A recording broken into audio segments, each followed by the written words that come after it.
జగన్ కి గాయం అయితే రాష్ట్రానికి గాయం అండి. మీకు ఒక్కరికి గాయం అయితే అది రాష్ట్రానికి గాయం కదా. ఇంతమందికి ఉపాధికి అవకాశం లేకపోతే గాయం కదా. ఇంతమంది మత్స్యకారులకి ఉపాధి అవకాశం లేకపోతే గాయం కదా. పాకిస్తాన్ జైళ్లలో మగ్గుతా ఉంటే అది గాయం కదా రాష్ట్రానికి. చేనేత కార్మికులు, కళంకారీ కార్మికులు రోడ్ల మీద పడి ఉపాధి అవకాశాలు లేక ఆత్మహత్యలు చేసుకుంటా ఉంటే రాష్ట్రానికి గాయం కదా. బాపట్లలో 15 ఏళ్ల అమర్నాథ్ ని అక్కడిని ఏడిపిస్తున్నారని చెప్పి బయటికి వచ్చి ఎదిరిస్తే వైసీపీ నాయకులు చెరుకు తోటలోకి తీసుకెళ్లి పెట్రోల్ వేసి కాల్ చేస్తే అది గాయం కదా.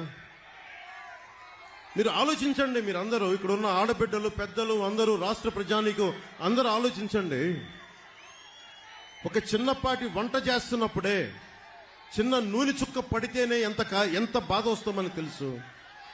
అలాంటిది 15 ఏళ్ల బిడ్డని తీసుకెళ్లి పెట్రోల్ వేసి కాల్ చేస్తే ఆ మంట అసలు మనం ఎవరైనా ఊహించగలమా? బాధను ఊహించగలమా? అలాంటి అది వదిలేసి ఇతని తలకి అతను కొట్టుకున్నాడో ఎవరు ఇసిరారో అతనే, అదంతా మనకు మాయ ఎలా జరిగిందో తెలియదు. గోల గొడవ.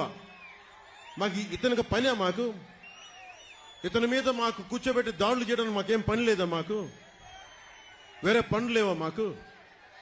అయినా మీలాగా క్రిమినల్స్ మేము.